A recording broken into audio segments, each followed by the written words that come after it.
नमस्कार, स्वागत है आपका एजुकेशन इंडिया पर।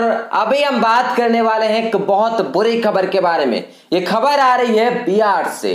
आपने नाम तो सुना ही होगा, रामविलास पासवान। और कैसे नहीं सुना होगा, क्योंकि वर्तमान में वे अभी केंद्रीय मंत्री थे और कैबिनेट मिनिस्टर का नाम तो आपको पता ही होगा। तो रामविलास पासवान 74 की उम्र में अब हमारे बीच नहीं रहे हैं। हम बात करेंगे सभी ट्वीट्स की, क्या क्या नेताओं ने कहा है, साथ ही आपको बताएंगे उनके जीवन की कुछ बातें कि कब चुनाव पहली बार लड़ा था, कब जन्म हुआ और क्या क्या उनकी खास बातें रही है। लेकिन उससे पहले एजुकेशन इंडिया टीम की तरफ से रामविलास पासवान को सादर श्रद्धांजलि। और अब बात करते हैं रामविलास पासवान के निधन की। तो उनके निधन की जानकारी देते हुए चिराग पासवान ने लिखा, पापा अब आप इस दुनिया में नहीं है, लेकिन मुझे पता है आप जहां भी है हमेशा मेरे साथ है। ये बात कही गई चिराग पासवान द्वारा अपने ट्विटर अकाउंट पर ट्वीट करके।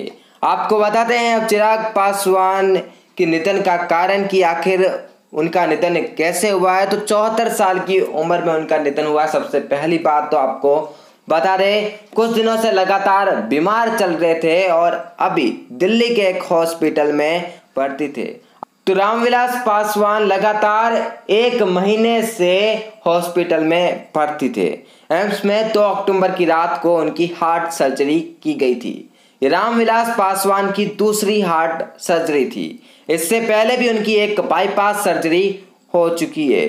अमित शाह, प्रधानमंत्री नरेंद्र मोदी और रक्षा मंत्री राजनाथ सिंह ने चिराग पासवान को फोन कर केंद्रीय मंत्री के स्वास्थ्य के बारे में जानकारी ली थी। लेकिन उसके बाद ही ये ट्वीट सामने आता है और ट्वीट में खबर मिलती है कि अब रामविलास पासवान हमारे बीच नहीं रहे हैं। आपको बता दें 1969 के अंदर पहली बार रामविलास पासवान बिहार के राज्यसभा चुनाव में संयुक्त सोशलिस्ट पार्टी के उम्मीदवार के रूप में चुने गए थे। 1977 में 6ठी लोकसभा में पासवान जनता पार्टी के उम्मीदवार के रूप में चुने गए थे। वहीं 1982 में हुए लोकसभा चुनाव में रामविलास पासवान दूसरी बार जीते थे।